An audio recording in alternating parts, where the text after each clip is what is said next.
This is the Detroit Sports Podcast Network.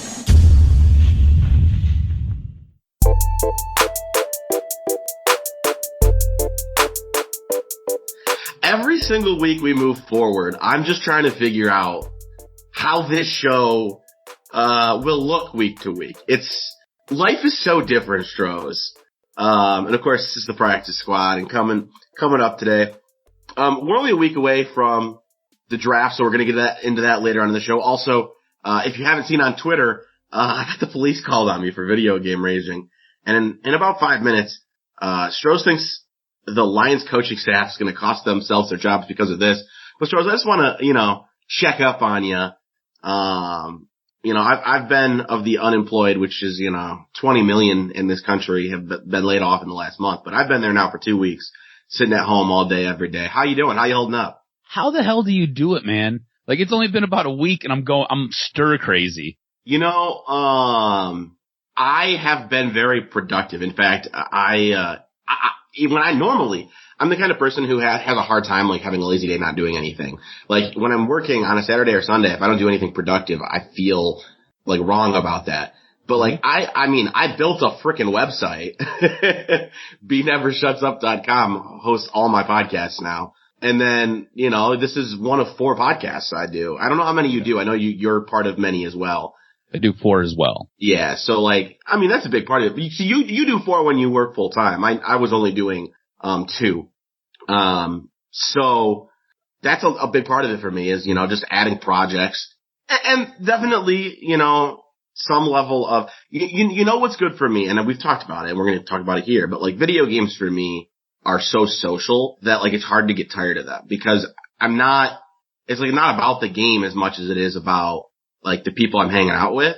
Mm-hmm. And like I'm the kind of person who can hang out with people most days. So that's helped. But the thing is like I don't like for today for example, we're going to hang up and going to stop recording this podcast and I'm going to be recording another one right after. So like I'm not even going to be free today till like 4 or 5 o'clock anyways. It's going to be like a normal ass, like a work day. Like a work day for you. I got you. I think that I find most disruptive is I don't get my gym time. Yeah. So when everybody was getting laid off and I was still working, you could work out. I could work out, yeah. And I would work out. I would take at least an hour out of my day to go lift weights or go do something. Now I find myself having to go run outside, try to do some body weight exercises, some calisthenics. So, I'm not someone to work out, but when I'm home all day, I find myself wanting to, go walk. But the difficulty I have is, like, I don't live in the nicest area. I don't really want to go for a walk in my area. And by not the nicest area, I mean, like, one of the least nice areas of Houston. So I don't really want to go for a walk over here. But I also don't want to go to a park where, like, there's tons of people. You know what I mean? Like, so I haven't really been going for a walk. I've done some minor, like, in-home workout type of things, but, that's not me. Like, I'm not a push-ups and sit-ups and that kind of crap. I get bored of that very quickly. I don't mind walking and listening to music, but I haven't been able to do that. I'm about to start some prison exercises or something, man. Some water bags. That's not even, like, that's what I would expect of you. Whatever we gotta do. Let's get it done. But Stroz, Snacks Harrison had some comments about the Lions and the coaching staff, and he didn't want to be here. I do think it's important. Boy, did he. I think it's important to note, because, like, I know you're about to go in on him, that, like, he was adamant that this is a good coaching staff, and if you give them time, they will do well. Mm-hmm. Yeah. Go ahead. See, the thing I took out of the article, and yes, he does say that, but he points it out on Twitter too, by the way. So, like, he says it initially, and then he says it again later on Twitter. This coaching staff is so rigid in their ways, and they want things done a specific way. Sometimes you get players, and Snacks Harrison is a great player. When he came to the Lions a year and a half ago, he was arguably the best run-stopping defensive tackle in the game. There were no ifs, ands, or buts about it. He was. And you saw the defense dramatically improve from day one with him on the team. It went from being bottom of the league to a top 10 defense. Okay? And this is a guy who generally plays a zero technique where he lines up over center, might play a one gap, but generally never plays a 3 technique. Very rarely would play a 2 technique. And he comes to this Lions staff, and Matt Patricia is adamant, you're going to play a 3 technique, and we might use you in a 2 technique. And he's like, wait, hold up. I've only ever played a 0 technique and maybe a 1. And Patricia's like, cool, this is what you're going to do. So you take a guy who is really, really good at doing something a certain way, and it's been proven time and time again. This guy's a Pro Bowl player. You're going to bring him to the staff, and you're going to force him to change to try to fit your philosophy. Instead of trying to work your philosophy and being this excellent coaching guru that you are, working your philosophy around what he does well to get the most out of this player. Good leaders put their players and put their people in positions to get the most out of them. I feel like Matt Patricia, time and time again, with these guys on this team, put them in lose-lose situations, in spots where they don't have a chance to succeed. You look at a guy like Darius Slay. Darius Slay and Quandre Diggs went on to Instagram this past weekend and basically cut it up about their time here in Detroit and the things that they didn't like and the things that they thought were going to be okay and things that just weren't. And legitimately, it's the same complaint. They get put into situations where it just doesn't work. I think you have to really start to, here's the thing. I do think you need to look at everything Snack said and understand that this alone is not it's not damning on its own for Patricia and the coaching staff. What gets problematic is he said he wanted to get the hell out of Detroit. He was adamant about getting the hell out of Detroit. You know who else was adamant about that? Darius Slay. You know who else was adamant about that? Glover Quinn was done. You know who else didn't work out here? Quandre Diggs. Diggs didn't want to go. Diggs didn't want to go initially, but then he was happy he was gone because he could see where he was going. But maybe he didn't want to go, but he clearly had issues with the coaching staff, and that was the reason he was traded, because he was vocal about those issues. But my point is, who are the really good players that don't want out? Like, I'm missing very many examples of good players who've come to the team who didn't come from the Patriots, who hadn't already worked under Patricia. And we've talked about that before. I think it's fair to point out that guys who've played under Patricia have really good things to say about him for the most part. And some of them, clearly a lot of them want to come play for him. But guys who hadn't before, none of the good guys who've played for him, who hadn't played for him, whose first opportunity under Patricia was with the Lions, have had many good things to say. It's hard to see them pile up. If Snaps was the first guy to say this stuff, I wouldn't take it too seriously. No, exactly. But it's becoming such a ridiculous level of theme. In one off season to have Snacks and Slay basically say they couldn't wait to get out of Detroit. That even if they both had which Slay obviously didn't, but even if they both had good things to say about Patricia, it speaks to some form of culture issue. And you're absolutely right. And here's the thing, right? So I get when you come in as a brand new head coach, you want to establish your culture. And that's the one thing that the Lions have said forever and a day now is they're trying to establish a new culture. How do you get a new culture in here? You weed out a lot of the old culture that was here before. But see, Snacks wasn't that. I think that's part of it too, right? Snacks wasn't a part of the old culture. Exactly. And that's the thing, right? So Darius Slay, I get. But Snacks is a guy that you went out and you traded for. You traded to bring him in here. And when you brought him in here, for that half season, it worked out gloriously. He helped catapult your defense at least 20 ranking steps up in as far as overall defenses go. He made a dramatic impact day one. And then you flip-flop that to the following year where it seemed like he just wasn't comfortable. He couldn't perform. And he seemed like he'd much rather be anywhere else but here. So that culture that you're trying to weed out, it's almost like you invited it right back in that following year. He talked about it and, said in the year he was traded for, he was able to kind of fight through his issues with where he was in his situation. But he just had too much else going on in life outside of football, that he wasn't able to push through it. And that's a thing that we don't talk about at all. But on some level, it is a coach's job to recognize that too. It's his job to recognize what a guy can handle. If you need to if you need to treat some players differently to get the best out of them, then you need to treat them differently. Like if overall your defense is built around flexibility, but you have this all-time great run stopper who is only able to do one thing, you either need to A, let him do that one thing if it's what he has to do, or B, not have those guys on your roster. No, you're right. And that's where I come to this crossroads with this coaching staff and this organization with Bob Quinn at the helm. Because you see them go out and they make these moves for different guys or... I mean, trading for Snacks was one of the best moves that Quinn's probably ever made. No, you're absolutely right. Absolutely right. But it turned sour because, again, they're not willing to put their players in a position to succeed. You know, and like that falls on that coaching staff, and Bob Quinn has to be smart enough and adept enough to know what Matt Patricia needs and what Matt Patricia wants as far as players go. I wonder if, because from day one, you know, I've been adamant on this podcast. I understand why Quinn has to go if and when Patricia goes. But I think Bob Quinn overall has done a pretty good job as a talent evaluator. And I wonder if one of the issues is just that what Patricia needs on the field and what he needs personality-wise from guys. I wonder if those two things are just too hard to mesh when you don't already have what the Patriots have. Like, it's talked about all the time, right? Like, it's a lot easier to have the culture you want when you're winning because people know it works.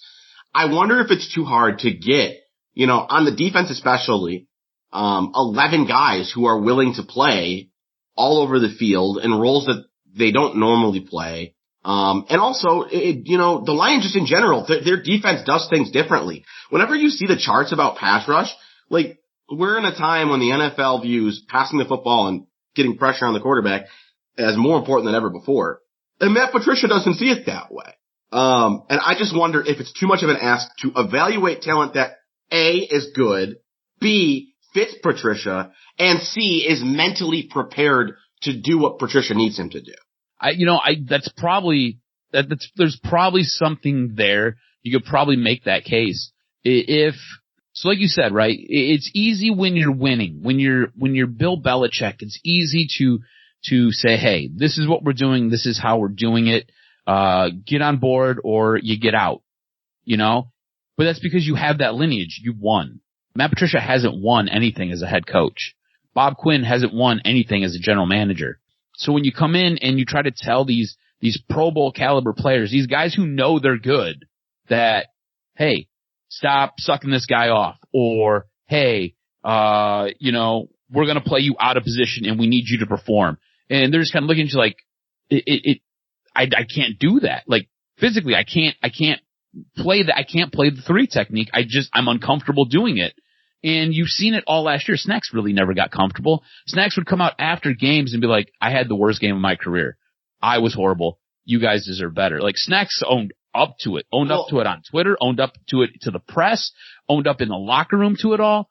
And he just, for some reason, he never was able to get situated or get into a mode where he could perform. I don't think Snacks ever explicitly said this, but myself reading between the lines, something I saw was almost this thought that you're putting players into a position that they're not themselves confident that they can play at their level.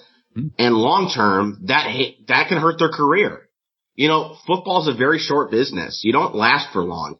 And so if Snacks comes into Detroit as one of the best run stoppers in the league and then is asked to do different things and just the tape doesn't tell you he's very good anymore, especially closing in on 30, the defensive tackles play past 30, but still, if all of a sudden you start to see a decline leading to 30, that's a risky career move. It's a tough thing to ask somebody. It hurts their pocketbook for sure. Most definitely. I mean, that was one of the things we talked about with Darius Slay, right? Darius Slay had one of his worst years last year. I think Pro Football Focus had him rated, and whatever you believe about Pro Football Focus, it's whatever, but they had him rated like 98. Whereas the year prior, I think he was a top 15 cornerback. So this guy's approaching 30, and he's looking for another contract. And then if you buy into those metrics, you're going to be like, I'm not paying this guy. Like, he's on the downside of his career. But look a little bit deeper. Why is he on the downside of his career? It's because he's being put in a bad spot. He's got a defensive line that does absolutely nothing as far as getting a pass rush. So, I think it all kind of plays hand in hand. The other thing too, we talk about the Patriot way, and we talk about this mantra that the Patriots have and that Matt Patricia wants to bring over and Bob Quinn wants to bring over. The one thing that you always hear about that Bill Belichick tells his players is do your job. Don't worry about anything else. Just do your job. When it seems like Matt Patricia wants everybody to be able to do 3 and 4 different jobs. Do you know what I'm saying? Right. You have to be flexible. You have to be able to play this position. You have to be able to roll here. You have to be able to stunt here. You have to be able to do this. You have to be able to. That's not necessarily doing your job. Too, though. I don't think that's a fair criticism. New England asked those things too. It's the one thing I really liked about Matt Patricia. And I had the concerns everyone does of a defensive guy behind Belichick. But the one thing that sold me on Patricia was when he got there, New England really did switch to a much more versatile defense. And I do think there's value in it. Specifically going back to Patricia's win over the Patriots, I don't even remember what it was exactly. I want to say they weren't rushing anybody. Which I know is something that they've done before, but I remember watching that game specifically and thinking this is not the defense we saw last week or the defense we see the following week. I valued that. And so I don't think it's quite fair to say that he's asking multiple jobs when New England is. I think New England is too. I just think it's easier to do those things when you've gotten multiple championships. But we are a week removed from the draft, so we haven't actually talked a ton of draft, which is kind of crazy given everything going on in the world and not a lot of actual sports. So we're going to get in that in about 15 minutes. But first, Stroz, I had the cops called on me. Not the first time in my life. I don't know if I've ever talked about the other stories. I think I have. Yeah, I have. But once again, the only time I've ever had the cops called on me, the weirdest, tamest reasons. That's coming up next. This is the Practice Squad.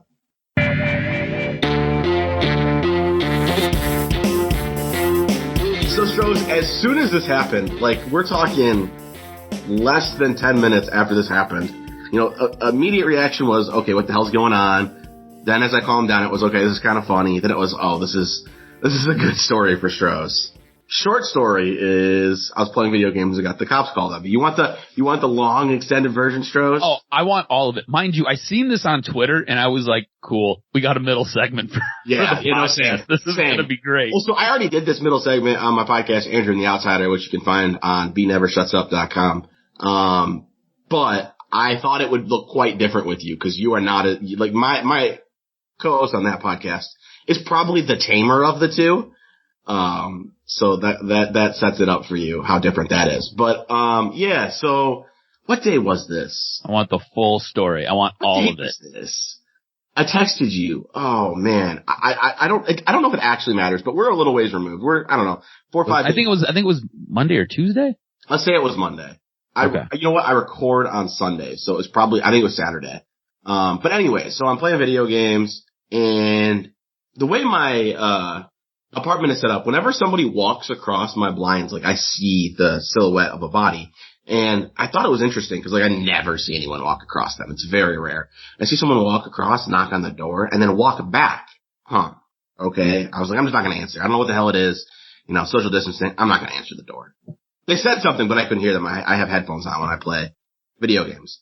Maybe 20 seconds later, walks across again, knocks on the door, walks back. And the friend who I'm playing video games with goes, is there seriously somebody at your door right now? It's like, yep, and I guess I should get it since they knocked again. And I walk, first of all, by the way, I'm playing Fortnite, which is you die, the game's over kind of game. And we're the final 15. You can't pause it. No. And the thing is the way these games work, you have to be in a small circle and the circle gets smaller and smaller as the game goes. And we were actually in a phase where the circle was getting smaller. So I told my friend, I'm going to put my guy on auto run. And once I get in, I need you to trap me, get me stuck so I don't keep moving and protect me. So I go open the door and the reason he was walking away is social distancing. He was standing legitimately 6 feet away from me. Up in the door, I look and it's a police officer and he asked me the question, do you live here? And I'm not gonna lie, it was a little intimidating. I wouldn't say I was scared, but I was intimidated, kind of what the hell's going on? Why is he asking if I live here? Yeah. Are you in there alone? Again, that one scared me too. I was like, what? Why the hell is he worried about if I'm in here alone? yeah. Do you mind if I take a look? Sure. Like, I want him to see, yes, I'm in here alone. Yeah. So he just opens the door, looks inside, doesn't even step inside, just looks inside. He sees the video games on my TV, kind of giggles and looks at me and goes, "Are you playing video games?" I said, "Yeah." He goes, "We got a call that we heard a woman screaming and somebody pounding. Is it possible it was you?" And in the moment, I didn't remember it at all. The thing is, like, I actually, you know, like, there's definitely the stereotypical, like, gamer who rages and screams all the time. And, like, I mean, I do. I'm a video game rager for sure. That's like, part of the reason I don't play video games anymore. I mean, but, like, you know me. Like, I don't think, like, I don't know. I wouldn't say that I play with people who rage less than me. Some people don't rage at all. And I play with those people. But I also play with people whose, like, low-end rage is worse than my high-end rage. After some time and, like, trying to think about what it was, I did remember what happened, especially because he said it was about 30 minutes ago. And really what I did, I screamed one word. Was it the F word? Yes, it was. I just screamed one word. And then what I do a lot of times, and I regret it every time because it hurts my wrist, is I start slapping my chair. I don't even punch it. I slap it. And a lot of times it's like 2 or 3 times in a row like that. I don't think, just being like my personal point of view, I can't imagine hearing that and thinking someone was being beaten. But, what he pointed out, and I was aware of this too, it's a good point. Like, people are more hypersensitive to things like that right now while people are stuck at home. What's particularly interesting is, like, this isn't a new thing. Like, I do this all the time. I'm playing video games. You know, when I'm working full time, I'm playing video games 15, 20 hours a week. That's happening probably close to once a day. Dude, so I'm wondering if, so like, I don't know. By the way, we won the game. That was important. And I talked to him twice because he forgot to take my information. So I went back, continued playing, knocked on the door again, went and gave him my information, came back and won the damn game. But sorry, go on. Good for you. Look at you, stud. It was, when we won, the guy I was playing with goes, "That's going to be one of the most memorable Fortnite wins we ever have." When I got back, I was like, "Dude, you're not going to believe what just happened." So my thought process is, you say you do this at least almost once a day, right? Yeah. Okay. So you have these bouts where you have like the momentary freak out. I'm wondering if your neighbors were starting to get concerned because it's happened so frequently. Because, well, if you go online and you read anything on social media, it talks about domestic violence just going through the roof because everybody's living at home with each other and people have really poor coping skills. So I'm wondering if your neighbors were like, okay, cool, this has been going on for a week. He's abusing but I'm her, telling you, or she's abusing going him. on for months. Like, this is not new. This is not new to me not having a job. Like, this is a thing I've been doing for a long time. I think it just caught their attention now. But don't you sometimes work a little bit of an awkward schedule sometimes, right? I did until January, but I've worked a traditional schedule since January. Okay. All right. I don't know. Man, your neighbors. Do you know any of your neighbors? Do you talk to any of your neighbors? I've had neighbors, honestly. So my place, again, it's a very cheap place. They don't make you sign, like, from day one, you can sign a 1 month contract. Mm-hmm. So my neighbors come and go a lot. Okay. In fact, I don't think I have a single neighbor that is the same neighbor as when I moved here 9 months ago. So no, I don't. And obviously now it's not. Cause, like, I think after this, I'd probably have tried to make it a point, to say hi and, like, meet them, all of them. But, like, with everything going on right now, it's just not an option. Also, it's tough. I know at least one of my neighbors doesn't speak any English. Okay. I don't know about the other two. I have 4 neighbors essentially. But yeah, I mean, like, I don't blame anybody. It did make me go, though, like, this happens all the time, and, like, I don't know, it's gonna be hard to see that stopping. And I don't, you know, this is the angle I talked about on my other podcast. I don't really think it's wrong. Like, in the middle of the night, waking people up, sure, but I have every right to yell and hit my chair. And again, like, my chair's you wouldn't even know if you looked at my chair. It's not like I'm damaging anything. Yeah. And there's no, like, hard, punches. Like, I'm just slapping my, dude, chair. I think back to, so before I moved to Indiana, I have essentially lived in a house my entire life. Never really rented. Right now I live in a condo. So I've gone from living in a house to living in an apartment to living in a condo, in the course of probably, we'll say 18, 22 months. And when I lived in my house, like my rage issues were through the roof, right? Like we've talked about going to counseling and stuff like that. And I go to counseling generally every single Friday. And I'm not an anger person. I'm an angry person. So I'm the complete opposite of you.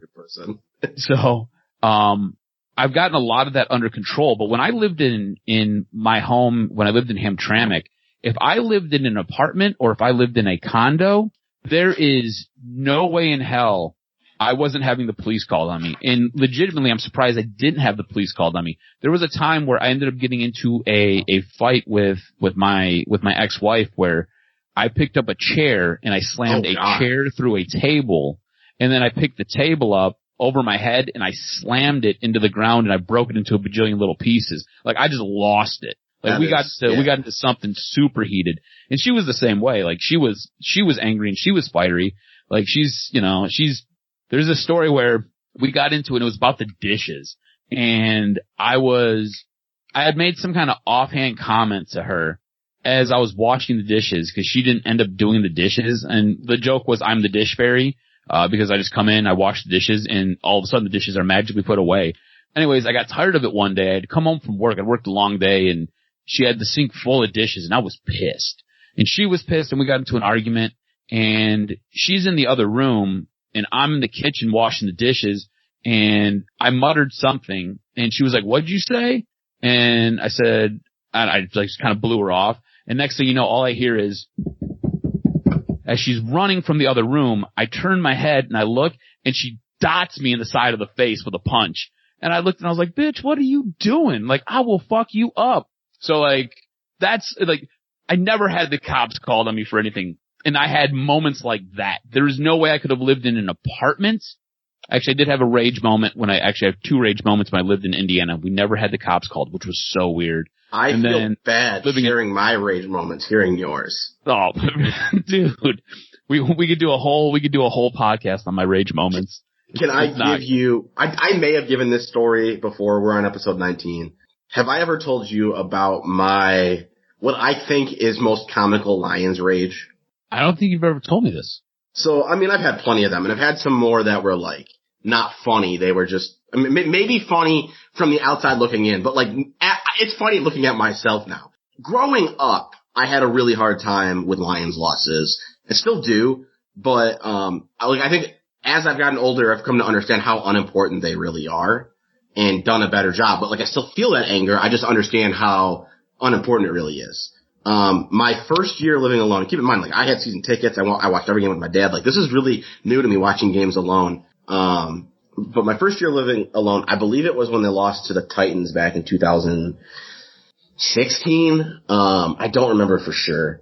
I got so frustrated and just needed to, like, physically do something more than, like, punch a pillow or a couch or a chair. Or, like, I needed to, like, physically let it out. And so I slowly flipped over my recliner. And when I say slowly, I literally grabbed it at the bottom and just like slowly tilted it. I didn't flip it aggressively. I just rearranged my furniture upside down. Dude, for real. Yeah. I think so. I mean, good on you for not breaking your furniture. So I think I started aggressively, like, to like get the action, like, yeah. I just felt good. But like I made sure to set it down. I also, I've way moved past this. But there was a time where what I would do a lot of times is people throw controllers, when they're playing video games. I don't throw them. I never have. I have. But when I say I never have, I mean very rarely. I've actually done one at brand new PlayStation controllers the other day because I needed to.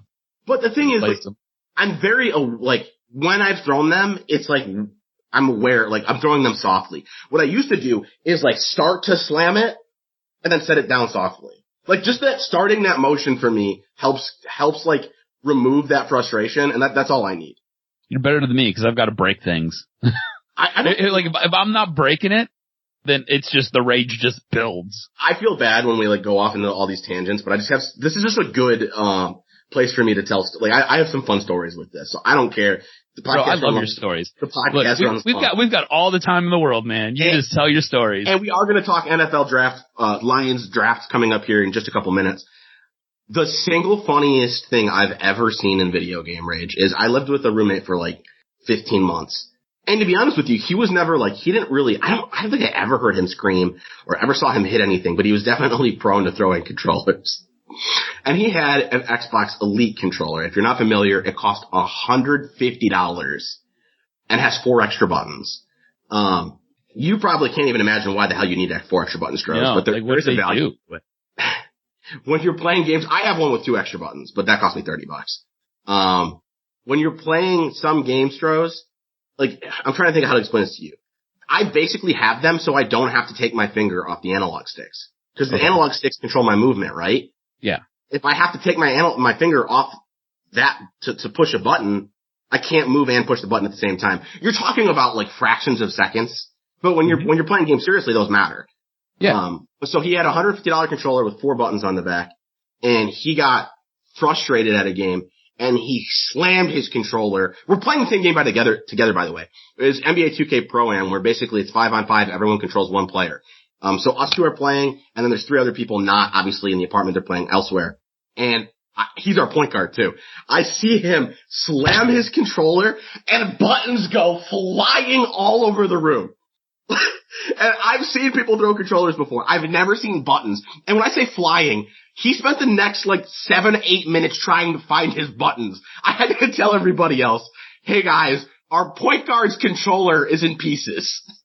Dude. So, all right. 2 questions.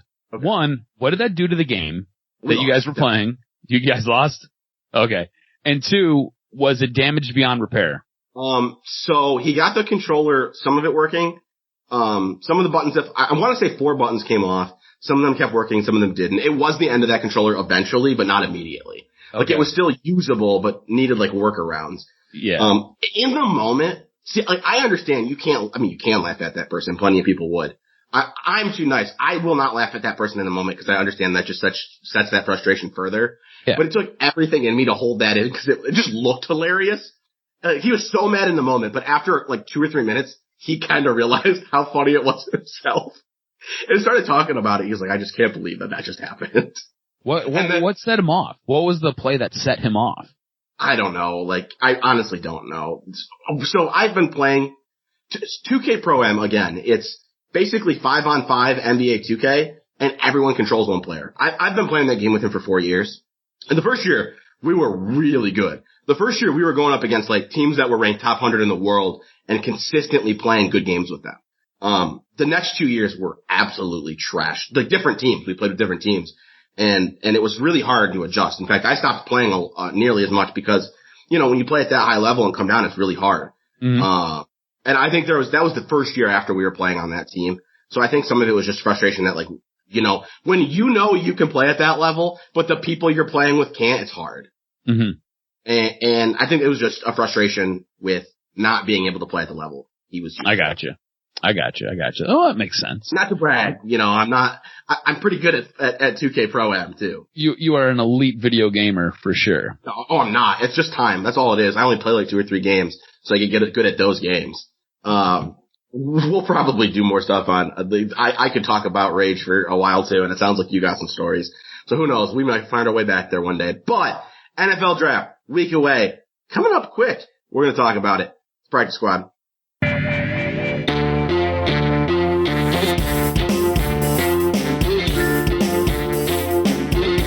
So we did an episode probably 5 or 6 weeks ago discussing you and Tua and the Lions. I haven't checked in with you since. I'm kind of curious, and there's a lot of angles to go here. Basically, tweet at us at @BrendanRiley_ at Adam R. Stroz. We're a week away. What do you want to see happen in the draft for the Lions? And it's a pretty broad question, but I'm curious, Stroz. Tua's there at 3. I don't know if he will be. Let's say he is. Tua's there at 3. Are you hoping they take him? I'm hoping they trade back.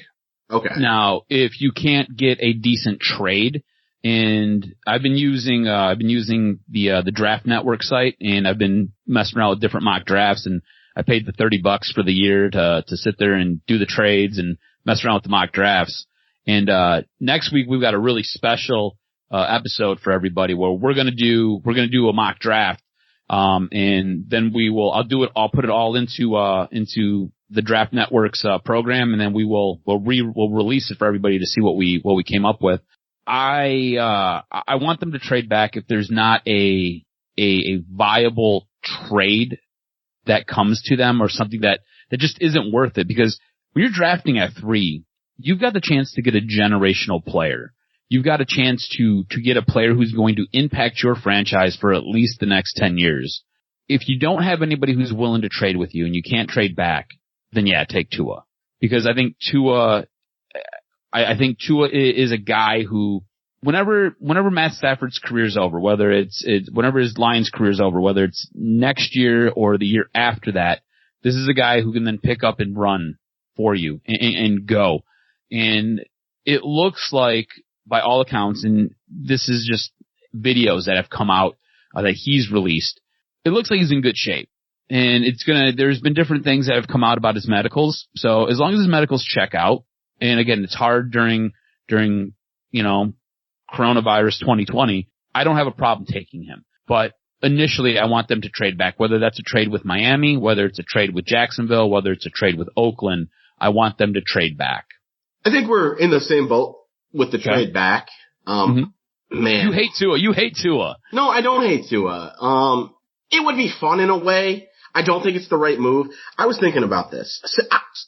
What would you want them to do if they were stuck at 3? What do you want them to do? So I think it's underwhelming, but I think the answer is Okudah. And okay. I think that this is tough. So I also do a draft podcast called Brendan and Brian Talk NFL Draft. The first episode we recorded was about the Lions draft. It had double audio, so I didn't release it. But something we talked about is how Okudah is so underwhelming. But I think the reason it's underwhelming is because you're now going into year 3 of Patricia, and the expectation with any coach in year 3 should be winning. Jim Schwartz took the Lions to the playoffs in year 3 after being 0-16 3 years prior. Mm-hmm. So the expectation should always be to be winning, and going to get Okudah, who, by the way, I think is going to be a very good corner. I think he's going to be a shutdown number 1 corner in the league. It's not underwhelming long term. It's tough because you go out and draft him, and defensive backs still might not be better than last year. And that's just a tough spot to be in. Like, Chase Young is exciting because he instantly becomes one of the best pass rushers on the team.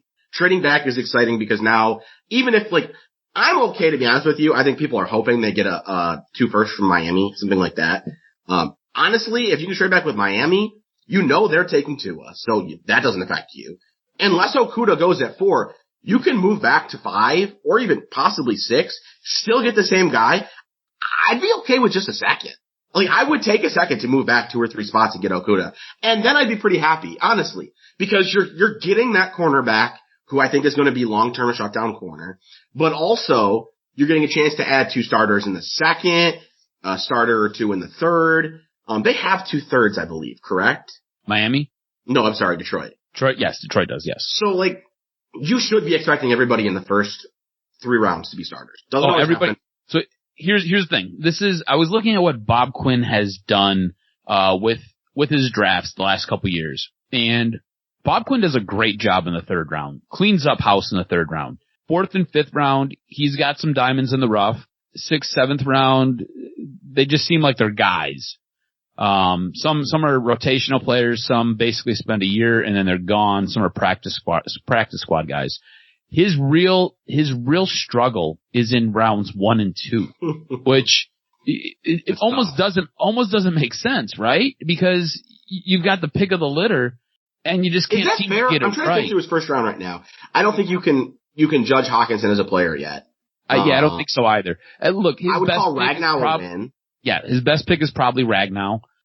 You've got mixed results with Taylor Decker. Yeah, but worst case scenario, I think Taylor Decker is a starting right tackle. I don't consider him a massive win, but I also don't consider him a bust. No, you're right. He's probably a starting left tackle, but when you drafted him to be your lockdown 10-year left tackle. So, I think that's a little bit of a miss. Well, but I'm just saying I don't know that he's not that. I'm saying I think we found out his floor is that he's still a pretty good starter. Yeah. He might not be elite, but regardless, I get what you're saying. He hasn't found the studs in the first round. Mm-hmm. Second round was Tease Tabor. Davis, your linebacker is. I'm very anti-Sherrod Davis. Yeah, just not good. Then you had Tease Tabor, who where's he at now? Is he still in San Francisco? Like San Francisco, I think picked him up, but right. he's like not. I don't even know if he's a rotational player out there. It just didn't work here. Was Tavai a second round pick? Tavai I think was a high second round pick. Third. He was second round. And then who else? I'm trying to think of. Was Kerryon Johnson a second round pick? Yes, Kerryon Johnson was a second round pick. Right. Mixed results there, I would say. Yeah, exactly. Good when he's on the field. Yeah, but he's always hurt. And that was the thing about him coming out of college, was he was always injury prone. Third round though, he cleans up. You got Graham Glasgow, who I think we both agree was a very good offensive lineman. Kenny Galladay was a Pro Bowl player. Kenny Galladay is probably the best pick, Bob Quinn pick today. Oh, for sure. Tracy Walker, a little bit of a reach, but we're still seeing. He's a very good he's a very good safety, possibly a Pro Bowl player, possibly. We'll see. He's developing still. Yeah, he was raw when he was picked. Yeah, extremely raw. They took another safety last year in the third, who we didn't get a ton of chance to see yet. They took a cornerback in the 5th round. I don't remember if they took a safety last year. But regardless, what I was trying to say is you should be expecting starters first through third round, right? So even if all you pick up is an additional second, that's a first, 2 seconds, 2 high seconds, 2 thirds. I mean, you should be looking at 5 starters in just the draft. And so the cool thing about the draft network in paying for the premium, so you can do the trades, right? So they wouldn't allow me to trade Detroit's first round pick to pick up 2 of Miami's, pick up their 5th and their 26th. They wouldn't allow it. It doesn't seem realistic to me. Right. But what you could do is you could trade your first, you could trade one of those thirds, and you could get you can get both of Miami's second round picks. And I did that, and that helps. Basically, you move back and you end up picking up 2 second round picks, and you give up one of your thirds. You're drafting from a much more flush pool of candidates. And so going through that process, you're absolutely right. Whatever they come away with in the first 3 rounds, these are the top 100 players in the draft. You better come away with starters in the first 3 rounds. You know what's going to be interesting is in my non-released podcast talking about the Lions first round draft, I laid out, I think there's really only 3 scenarios we even talk about. And I think you'll agree. The 3 scenarios we've talked about are the Lions take Chase Young, the Lions take Jeff Okudah, the Lions trade back. What's going to be wild is if one of those 3 things doesn't happen. I think it is so ingrained in our mind that those are one of the 3 things. Like, I know that there's a crowd that's interested in Tua, but you would agree with me, there's absolutely no way they're taking Tua, right? Yeah, the way it seems like it's less likely. The one thing that when we started talking about this early in the segment that I wanted to bring up to you, and I think this is a perfect time to segue to it. What if I see you shaking your head. What if the Lions were to trade up with the Redskins? Because Washington's in a prime spot where they've got a very good defense. They don't necessarily need Chase Young. What are you willing to give? What's up? What are you willing to give? Well, that's kind of the thing, right? So what do you give to move up 1 spot? And the thing is, I don't know. I don't know that I'm that interested. I don't know if they want Chase Young. I mean, they might want Tua. So in that case, if you're the Lions and you're Bob Quinn, are you willing to risk giving up a little bit to get a player who might be the most impactful player in this entire draft? I don't know that I'm interested because I think Ohio State has turned out such a ridiculous amount of high-end NFL defensive backs, and I think that matters. I just do. I think that some schools just know how to produce the high-end athletes, or if maybe it's recognized talent, whatever it is. And Okudah is being viewed as maybe the best of the Ohio State defensive backs we've seen, and there are some great ones in the league. So even though it's underwhelming in the short term, I'm perfectly happy with Okudah. So I don't have a whole lot of interest in trading up. If you could do it for a 5th, sure. I don't think that gets it done. Where I thought you were going to go, and we can kind of wrap up here. We've argued, I think on episode 1 about the Lions and challenging Matthew Stafford and getting a developmental. And this is a draft class that if you want to take a guy in the second or third, they're there. Where are you on that? I'm not, for the record, I'm very not there on that. Where are you at the idea of taking one in the second or maybe the third? I'm not there either. You went out, you signed Chase Daniels. That's going to be your backup quarterback for the next 3 years. So you wouldn't want a Jalen Hurts or a Jake Fromm? So here's the maybe thing, a Jacob Eason? So this is something, so I'm holding this close to the vest. I'm going to tell you right now. So I guess I'm not holding it close to the vest. Earlier this week, I was tipped off that you could see the Lions make a run at Hurts early in the draft.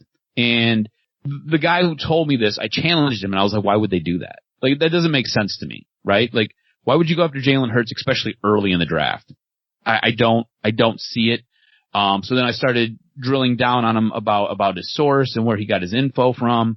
And it just, to me, I don't like Jalen Hurts. I don't think he's a bad quarterback. I don't think he works for what the Lions are trying to do.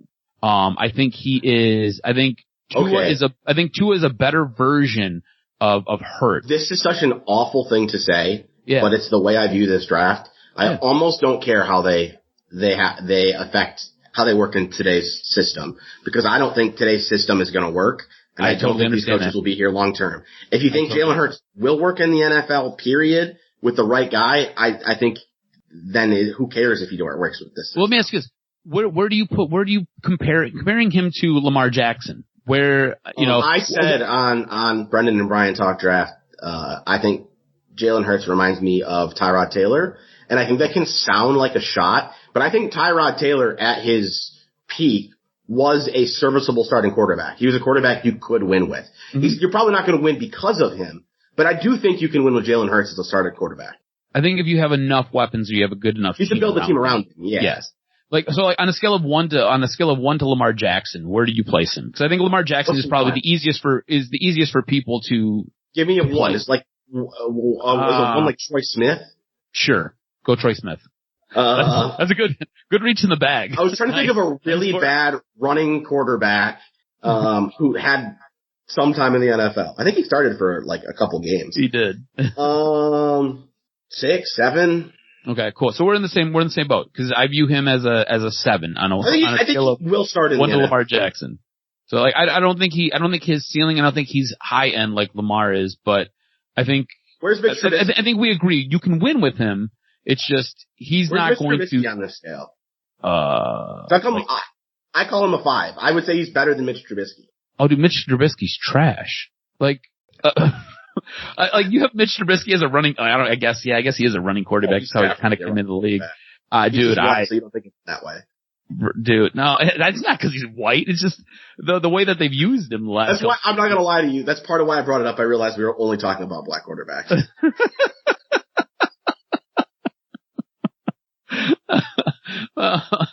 In all fairness, good job. Mitch Trubisky. I think Mitch Trubisky's garbage as a quarterback. I wouldn't go lower like than 4. 2. We'll go 2, no, 3. Mitch stop Trubisky, it. 2 or 3. We call Troy Smith a 1.